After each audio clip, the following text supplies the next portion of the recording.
Okay, so today we're looking at section 3.4, which is about counting principles. When we covered section 3.1, we learned the fundamental counting principle. So let's review that here. The fundamental counting principle says if event A can be executed in m different ways, and event B can be executed in n different ways, then the number of ways you can execute event A than event B is given by m times n. If you recall, this rule can be extended to more than two events. We mentioned that being able to count is fundamental to the concepts of probability, because if you can't enumerate your sample space and your events, you can't determine their probabilities. It turns out that we can use this fundamental counting principle to form other counting principles that apply more easily to situations that we might encounter. First, we'll talk about something called the factorial. The factorial is the number of ways to arrange n distinct objects, and it's given by the following formula. N followed by an exclamation point equals n times n minus 1 times n minus 2, so on and so on, 4 times 3 times 2 times 1. So basically you start at whatever number you have and you go down by 1 until you get to the number 1, and you multiply all those together. And this is pronounced n factorial. So if we were doing the factorial of 7, we would say 7 factorial, 11 factorial, and so on. This is really just an extension of the fundamental counting principle. Imagine you had 4 different colored marbles that you wanted to arrange in a straight line.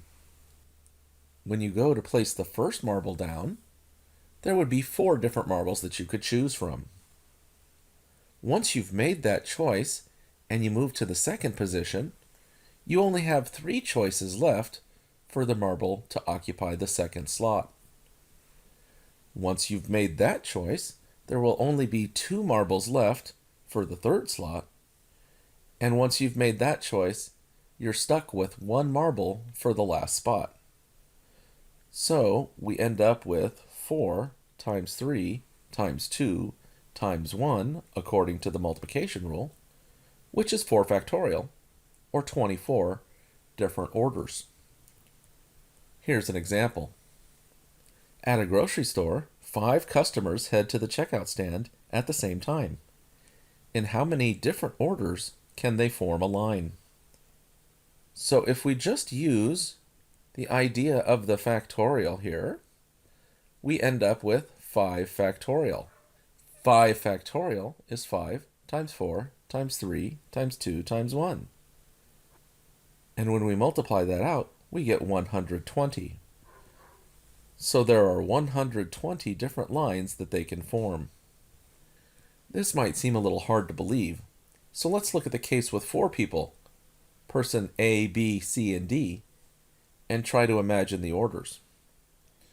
So we could line those 4 people up in that order, A, B, C, and D. That is one order. But what if we switched the last 2 people? That's a second order. It's different from the first order. Then what if person C moved to the second spot? That's still a third different order. And then we could switch the last 2 people around again. That's a fourth order. And what if person D occupied the second spot? That's a fifth order. And if we switch the last 2 people around, that is a sixth order. Those 6 orders all started with person A. But what if person B was first in line? That's a 7th order. Switching the last 2 around, that's an 8th order. Moving C to the second position, that's a ninth order. Then switching the last two around, that's a 10th order. Moving D to the second position is an 11th order. And switching the last two people around is a 12th order. So those were the 6 orders with B as the first person in line. We could do the same thing for person C. So when we move C to the first position in line, there's your 13th order. Switch the last two people, that's 14. Move B to the second position, that's 15. Switch the last two people, that's 16. Move D to the second position, that's 17. Switch the last two people, and that's 18. So those were your 6 orders with C as the first person in line. And of course now we can move D to first in line. That's your 19th order. Switch the last two, that's 20. Move B to the second person in line, that's 21. Switch the last two, that's 22. Move C to the second spot, that's 23. And switch the last two, gives you your 24 different orders. So once we've made the case for 4 individuals, let's try to make the case for 5. The way we'll do that is by introducing a 5th person into the mix. What if this first person tries to cut to the front of the line? Now this is just one of those lines that we came up with, but remember there were 24 different lines with 4 people.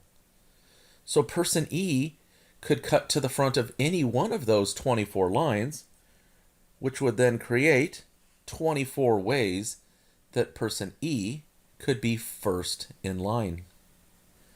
But the first person in line might not let him cut and might tell him to get lost. If that happens, maybe person E moves and tries to cut in front of the second person in line. And again, this is just one of the 24 ways that we could arrange the first 4 people. So person E could slide into that second position in any one of those 24 arrangements. So there are 24 ways that person E could be second in line. But maybe that second person in line won't allow him to cut there and forces him to move back. So he tries to cut in front of the third person in that line. And again, there were 24 different arrangements of the line, so there would be 24 ways that person E could be third. But maybe that third person doesn't allow him to cut in front and forces him to move on. So person E tries to cut in front of the last person in line. And again, there were 24 different ways that that last person could have been there. So there were 24 different ways that person E could get into that 4th spot. But if nobody lets person E in, then person E has to go to the back of the line. But remember, there were 24 different lines that that person could be at the end of. So that would be another 24 ways that person E could be last. So if you put all those together, you end up with 120 ways that these 5 individuals could form a line. How about a practice problem? There are 10 runners in a race. Assuming that there are no ties, in how many different ways can they finish the race? So press pause, give this a shot, and when you're all ready, press play. So let's take a look at the solution. This is just a factorial. With 10 individuals, we're trying to find 10 factorial, which is 10 times 9 times 8 times 7 times 6 times 5 times 4 times 3 times 2 times 1. If you multiply all those together, that's 3,628,800 different orders that those racers could finish in. That seems wild. but it's actually true. More than 3.5 million ways that 10 people could line up in order. So, the factorial is a built-in function on the TI-83 and TI-84 graphing calculators. If you want to do a factorial on your calculator, type the number whose factorial you want on your home screen. Then press the Math button. That's located in the upper left-hand corner of your keyboard. Once you get to the Math button, you're going to move the highlighted portion at the top so that the PRB menu is highlighted. And you'll notice that the fourth option down is an exclamation point.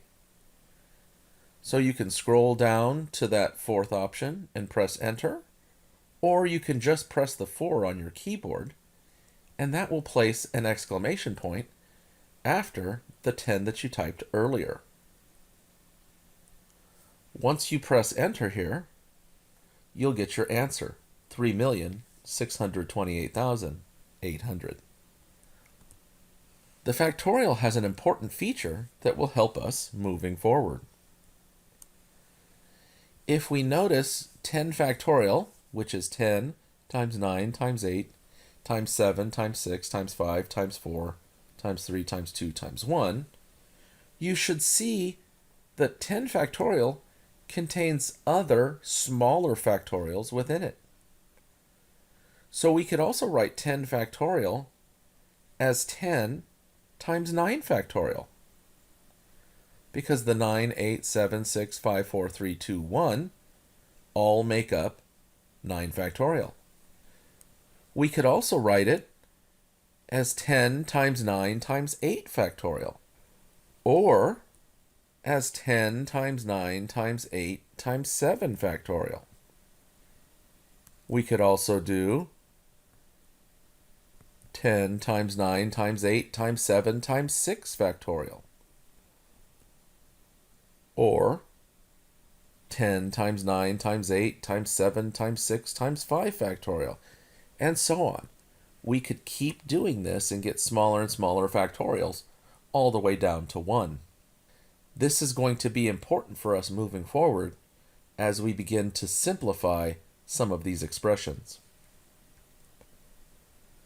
Now, the factorial is great and it works in a lot of situations, but it always finds the number of arrangements for all of the objects that you're looking at. What if we only wanted arrangements for some of the objects, not all of them? Then we're going to need something different. Here's an example. Let's consider the practice problem again, where we had 10 people competing in a race. What if the top 3 finishers in the race receive medals, like in the Olympics? How many different top 3 arrangements are there? So not how many different arrangements are there altogether, but just how many different medalists are possible. That's a different question. So here's the solution. If we use the fundamental counting principle that we talked about in section 3.1, we can consider each finishing position as a slot to be filled in. So we look at first place, second place, and third place. There are 10 different possible runners who could finish first.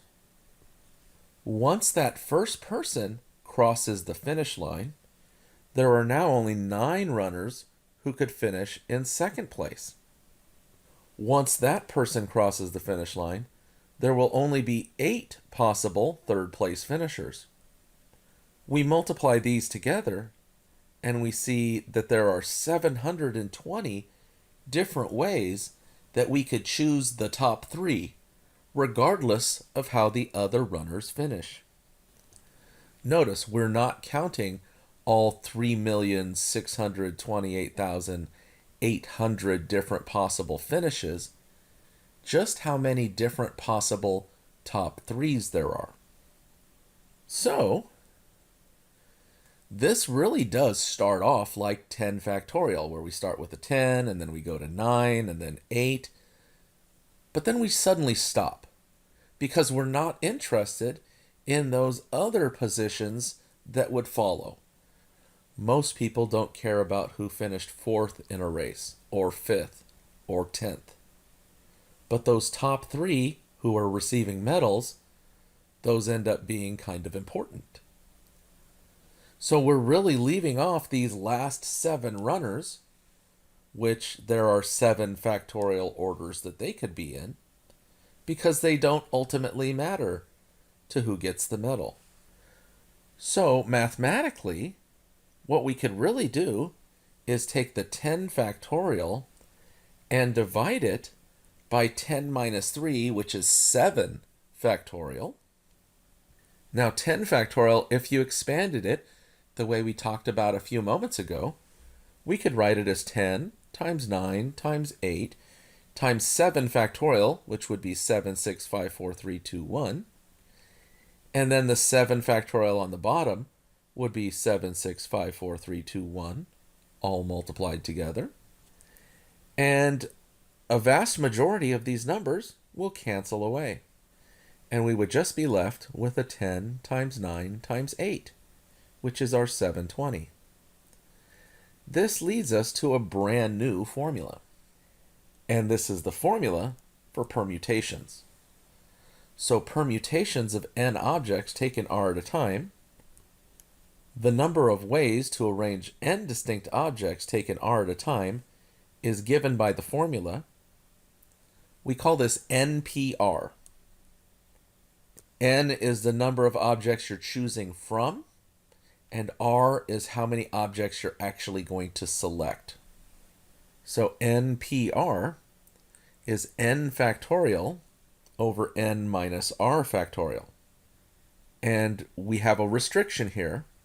The r has to always be less than or equal to n. If r was greater than n, then that number on the bottom would end up being a negative, and we don't have a definition for a negative factorial. So let's take a look at an example. All 29 of the students in a 5th grade class are entered into a drawing.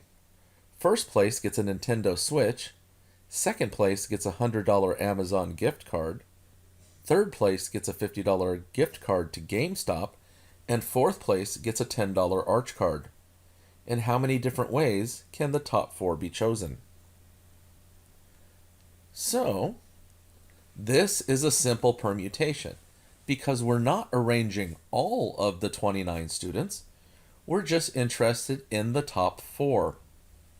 So this is going to end up being 29P4. We're taking the top 4 out of 29 students. So the NPR formula is NPR equals n factorial over n minus r factorial. Applying that to this setup, 29P4 would be 29 factorial over 29 minus 4 factorial. And 29 minus 4 is 25. So it's 29 factorial over 25 factorial. So rather than write out all 29 numbers in the numerator and all 25 numbers in the denominator, we could remember the equivalent expressions for the factorials that we saw a bit earlier. Remember, 29 factorial is going to be 29 times 28 times 27 times 26 times 25 factorial, because from 25 down to 1 would just be 25 factorial. That makes it easier for us to write out, and then we can see that the 25 factorials reduce away. That leaves us with 29 times 28 times 27 times 26. And if we multiply that out, we end up with 570,024 different ways that we could award these prizes. So here's a practice problem for you. 14 singers are competing for 3 different roles in a Broadway musical. In how many ways can the parts be cast? So pause the video, give this a shot, And when you're all ready, press play. Okay, so let's take a look at the solution. This is a simple permutation problem. It would end up being 14p3 because we have 14 singers to choose from, but we're picking 3 roles. Remember, NPR is n factorial divided by n minus r factorial. In this situation, it would be 14 factorial divided by 14 minus 3 factorial, which is 14 factorial over 11 factorial. We could expand the 14 factorial on top to be 14 times 13 times 12 times 11 factorial. And then with our 11 factorial on the bottom, those reduce away. That leaves us with 14 times 13 times 12, which ends up being 2,184 different ways that these parts could be cast from that group of 14 singers. Now, permutations are built in to the TI-83, TI-84 graphing calculator, just like the factorial was. So if we were going to do the factorial that we just had in our practice problem, on our home screen, we would type in 14. Then we would press the math button, which would take us to this menu. Again, we're going to move that highlighted cursor at the top over to the PRB menu because that's where we have our various probability and counting functions. You'll see that the second menu option is NPR. So we scroll down to that and press enter, or you can just press 2 on your keypad, and that will place NPR after the 14 that we typed in initially. We just need to finish off the expression based on our problem, and we were picking out 3 different roles, so we type in a 3 and press enter. And that gives us 2,184. One of the things that we have yet to mention is the fact that in permutations, order of choice matters. So selecting person A, then person B, then person C is counted differently than picking person B, then person A, then person C. Even though it's the same 3 people chosen, they're chosen in a different order. Permutations count different orders. But sometimes we're not interested in different orders. We're only interested in the different groups. You can see that order matters in the race example. For instance, if first place in the race was Juanita, second place was Steve, and third place was Dwayne, that's different than if first place is Dwayne, second place was Juanita, and third place was Steve. You can definitely understand that they're different if there were different prizes given. What if first place won $10,000, and second place won $1,000, and third place won $100? You want to be in first place rather than being in third. So that order of selection makes a difference. That order of finish matters. But it doesn't always, depending on what you're talking about. So each of these results has the same top 3 finishers, but the results are very different because, again, if there was a prize awarded, they would be getting different prizes. On the other hand, there are times where we really don't care about the order of choice. So, for instance, what if the race we've been talking about was a qualifying heat, like in the Olympics, where there are so many countries that send runners to compete that they have to have multiple races before they ever get to the final race. That happens a lot, especially in the speed races, like the 100-meter dash. In that race, most countries will send a representative to run. And if there's 200 plus countries in the world, you can't line them all up on a track and run them at the same time. So we have qualifying heats. And in those qualifying heats, You line up 10 runners, and the top 3 move on. So, in that case, the Olympics actually starts quite a few days before the opening ceremonies because they're working through these qualifying heats with these runners to see who moves on to compete during the actual Olympic Games. In the case of qualifying heats, the order of finish wouldn't really matter as long as you finished in the top 3, because the 2 orders that we saw above with Juanita, Steve, and Dwayne would end up being the same because the same 3 runners finished in the top 3. So we need a different kind of counting to work on this type of problem. Here's an example. Your parents are going to send you on a trip for your 21st birthday, and they've decided to pay for 3 of your friends to go along with you. You narrow the list down to 5 very good friends: Allison, Bryce, Catalina, Darren, and Ernie. In how many different ways can your choice be made? So here's our solution. If we start with the counting that we know already, we would start with the idea of a permutation. There are 5 individuals to choose from, and we're picking 3. So if we looked at 5p3, we use the formula NPR, which is n factorial over n minus r factorial.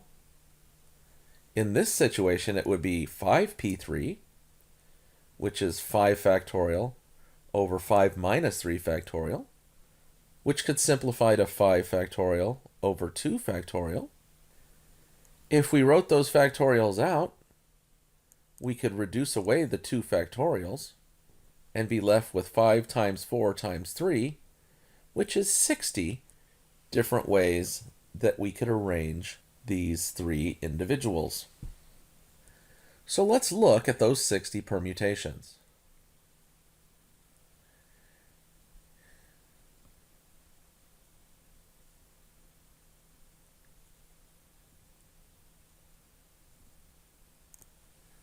These are all the different ways that you could pick 3 from that set of 5. But hopefully you notice that when you look at the columns that I've arranged here, they have the same members, just in a different order. So that first column is ABC, ACB, BAC, BCA, CAB, CBA. But would that make a difference? If you're choosing people to go on a trip with you, would it matter if you chose Allison, then Bryce, then Catalina? Or if you chose Catalina, then Bryce, then Allison? The answer's no. Choosing Allison, Bryce, then Catalina results in the same group as choosing Catalina, then Allison, then Bryce. You end up with the same people going on the trip with you, regardless of the order. So in this situation, the order in which we choose the people doesn't matter. What matters is the group. This is a different kind of counting. So really, each column that we have here would be one different way to choose the 3 people to go. Allison, Bryce, Catalina, Allison, Bryce, Darren, Allison, Bryce, Ernie, Allison, Catalina, Darren, Allison, Catalina, Ernie, Allison, Darren, Ernie, Bryce, Catalina, Darren, Bryce, Catalina, Ernie, Bryce, Darren, Ernie, or Catalina, Darren, Ernie. Those are the 10 different groups of 3 that you could bring on the trip with you. So there really aren't 60, there are only 10. This brings a brand new formula into play. These are called combinations of n objects taken r at a time. So the number of ways to choose r objects from a group of n objects, where the order of choice doesn't matter, is given by the formula NCR equals n factorial divided by r factorial times n minus r factorial. And again, we have the same warning that we had on the permutation formula, where r has to be less than or equal to n. So you may notice that this formula is really just the permutation formula with an extra r factorial factor in the denominator. Why would that be the case? The reason for that is the r factorial represents the number of different orders that those r chosen objects can assume, and those orders don't matter. So we divide them away, right? If we have Allison, Bryce, Catalina, or Allison, Catalina, Bryce, those are the same people. We don't need different orders of the same people, so we divide away the number of different orders. Let's take a look at an example. The math club has 15 members.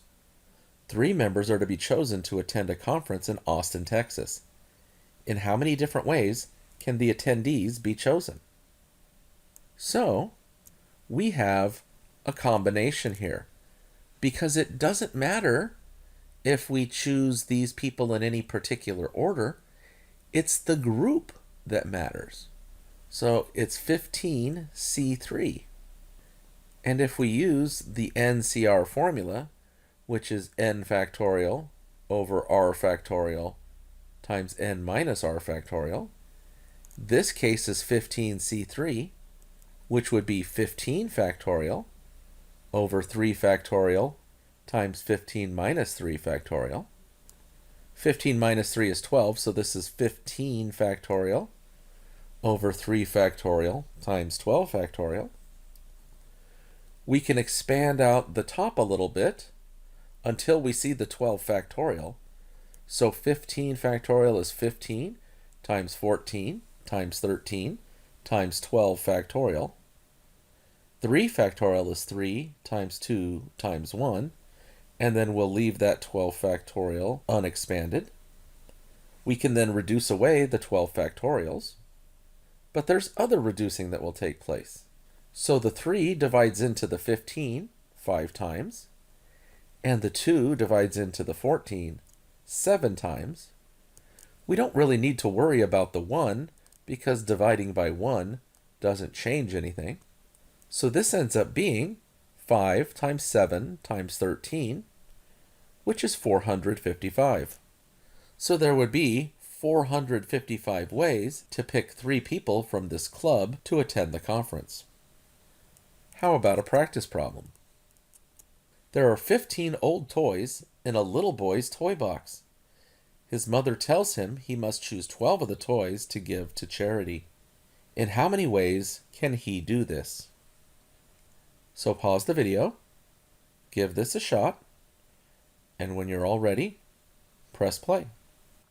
Okay, so let's take a look at the solution. This is a simple combination problem. It's 15C12. Because the order in which the boy picks the toys doesn't matter, it's the group of toys that he's giving away that can be different. So we use NCR, which is n factorial over r factorial times n minus r factorial. In this case, it's going to be 15 factorial over 12 factorial times 15 minus 12 factorial, which is 15 factorial over 12 factorial times 3 factorial. We expand the top until we see the largest factorial from the bottom. So that's 15 times 14 times 13 times 12 factorial. And we'll also expand the 3 factorial on the bottom. The reason we don't expand the larger factorials is because when they reduce away, we save ourselves some extra writing. We could write it all out, 12, 11, 10, and so on, but by leaving them in their factorial form, they're easy to reduce away. So we reduce away those 12 factorials, and again, 15 divided by 3 is 5, 14 divided by 2 is 7, and dividing by 1 doesn't make a difference. So we end up with 5 times 7 times 13, which again is 455 ways. It seems odd that the example problem and this practice problem came out the same. So why would choosing 3 out of 15 be the same as choosing 12 out of 15?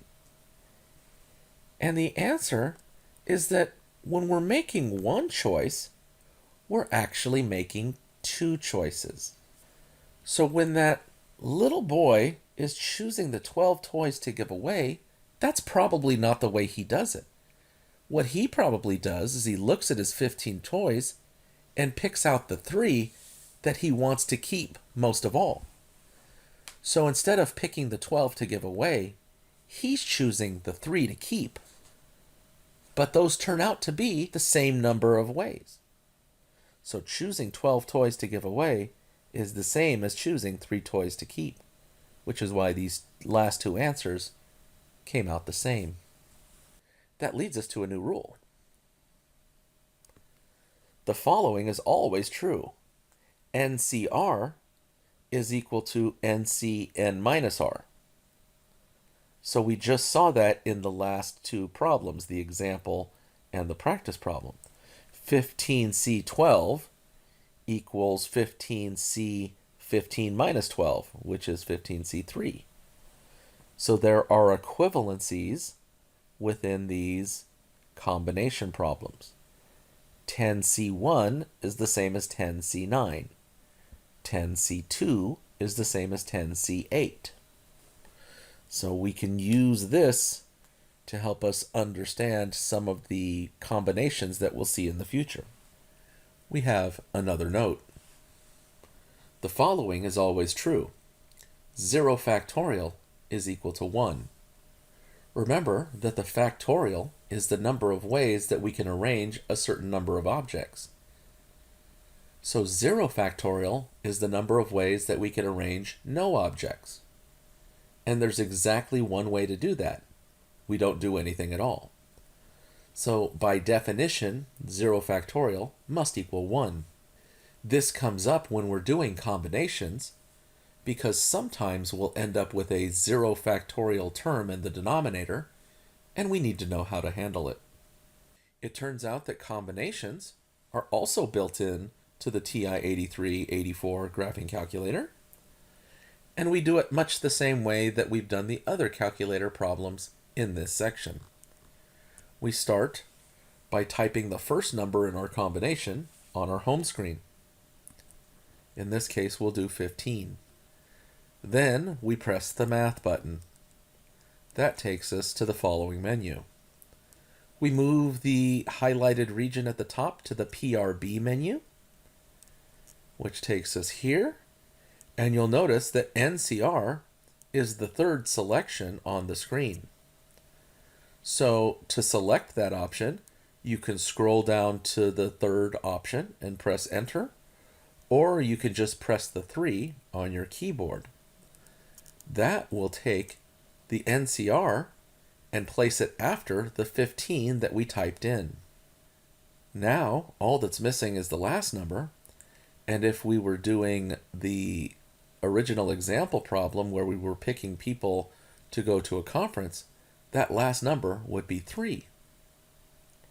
So we type that in and press Enter, and there's the 455 that we got both as an example answer and as a practice answer.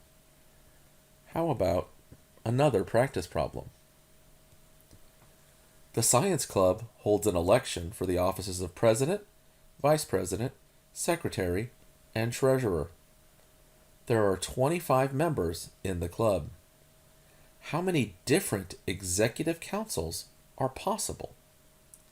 So pause the video, give this a shot, and when you're all ready, press play. I like putting this problem in because a lot of times students get caught in a cycle.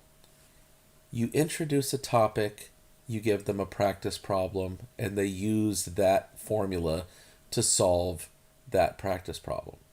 Then you introduce another topic and you give them a formula, and then they use that formula to solve the next practice problem.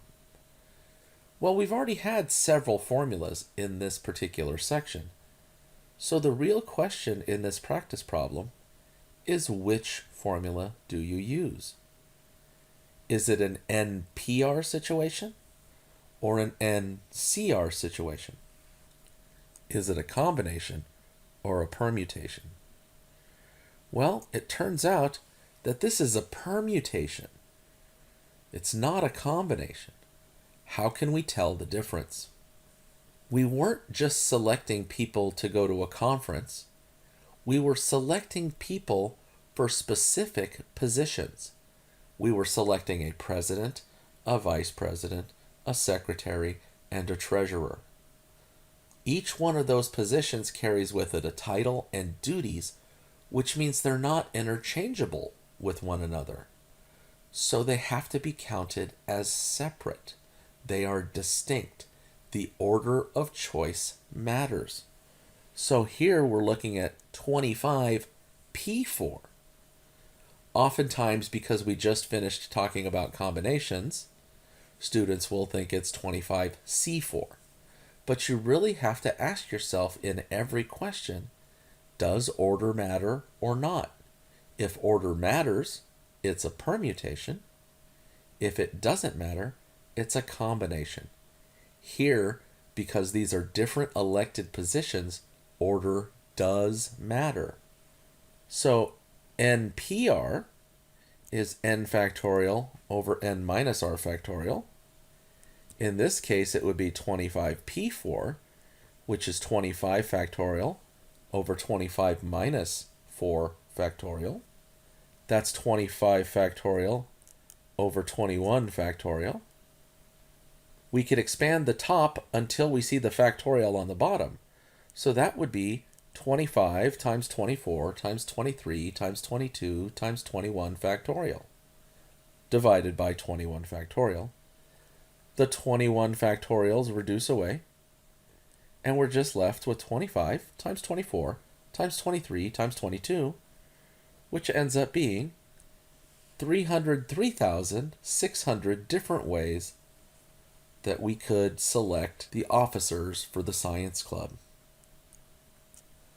So both the permutation and combination formulas make an assumption. They assume that the objects we are selecting are unique. But what if they're not? Consider the word banana. How many distinguishable arrangements are there of these 6 letters? So if we look at banana, there's lots of identical letters. There are 3 different A's and 2 different N's that all look alike. So if I number those letters, so we have A1, A2, and A3, N1 and N2, if I change the order so that A1 becomes A2 and N1 becomes N2, A2 becomes A3, N2 becomes N1, and A3 becomes A1, if I hadn't put those 1s, 2s, and 3s there, you wouldn't be able to tell I did anything. Right? We wouldn't be able to tell the difference between these arrangements if I hadn't put the little subscripted numbers on them. They would be indistinguishable, even though I would have moved the letters around. Sometimes, though, when we move the letters around, we could tell the difference. So, for instance, if that B was moved all the way to the end, that would clearly be a different order. So here, we're really trying to get at how many distinguishable permutations are there of these objects, in this case letters, but it could be any kind of object. And we have a formula for that. The number of distinguishable ways to arrange n objects, where n1 of them are of one type, n2 of them are of another type, n3 another, and so on, is given by the formula n factorial over n1 factorial, n2 factorial, n3 factorial, all the way to nk factorial, where n1 plus n2 plus n3 all the way to plus nk equals n. So all the numbers that you see in the denominator add up to the number in the numerator.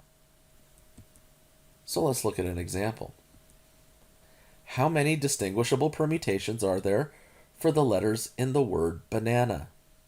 Now, if all of those letters were different from one another, the answer would be 6 factorial, because there are 6 letters, but those wouldn't all be distinguishable. So, for the solution here, since we do have 6 letters, 6 factorial is going to be a part of this calculation. But there are 3 different types of letters. There are B's, A's, and N's. And we need to know how many of each type there are. There's 1 B, 3 A's, and 2 N's. So when we go to set up our distinguishable permutation formula, the number of letters becomes a factorial in the numerator, and the number for each of the letters become factorials in the denominator. So what that would look like here is 6 factorial over 1 factorial, 3 factorial, and 2 factorial. We could expand this so that the 6 factorial is 6 times 5 times 4 times 3 times 2 times 1. 1 factorial is 1. 3 factorial is 3 times 2 times 1. And 2 factorial is 2 times 1. And then we could begin to reduce. So for instance, the 6 reduces with 1 times 3 times 2. And then what's left in the denominator, 1 times 2 times 1, can reduce with the 2 times 1 on top. That just leaves 5 times 4 times 3, which is 60. So there are 60 different distinguishable ways to arrange the letters in the word banana. How about a practice problem for you? Your word is Mississippi. How many distinguishable permutations are there for the letters in the word Mississippi? So pause the video, give this a shot, and when you're all ready, press play. So, as a solution here, we need to first know how many letters there are in this word. In general, how many objects we're dealing with in total. So there are 11 different letters here. But they come in different groups because there are different types of letters. We have 4 different types of letters: M's, I's, S's, and P's. Each one of those has a certain number of occurrences. There's 1 M, 4 I's, 4 S's, and 2 P's. So the 11 becomes the factorial in our numerator, and then these 4 numbers, 1, 4, 4, and 2, are all factorials in the denominator. So we end up with 11 factorial over 1 factorial, 4 factorial, 4 factorial, 2 factorial. So if we expand all of those factorials, we end up with this fraction. 11 times 10 times 9 times 8 times 7 times 6 times 5 times 4 times 3 times 2 times 1 over 1 times 4 times 3 times 2 times 1 times 4 times 3 times 2 times 1 times 2 times 1. And then we can begin to reduce. So we see 1 times 4 times 3 times 2 and 4 times 3 times 2 times 1 will reduce with one another. And then 1 times 2 times 3 can reduce with the 6. And then the 1, 4, 2, and 1 in the denominator can reduce with the 8.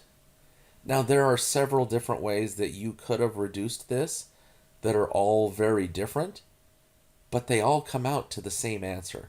So if you chose to reduce them in a different manner, that's fine. The answer should be the same. So what we have left is 11 times 10 times 9 times 7 times 5, which ends up being 34,650 different ways to arrange the letters in the word Mississippi so that you could tell the difference between the arrangements. That's what distinguishable arrangements are. There are actually 11 factorial different ways that you could arrange the letters in the word Mississippi, but many of them would look identical because if you switch two I's around, you would never be able to tell by looking that you did anything. There are 34,650 different arrangements that you could distinguish between. That's the difference in this counting technique. If you put all 34,650 different arrangements of these letters on a piece of paper, you could look at each one and tell the difference. All the other ways from the 11 factorial possibilities would be indistinguishable from one another. So that brings us to an end of this section, section 3.4. Please look on Pearson for your homework, and have a great day.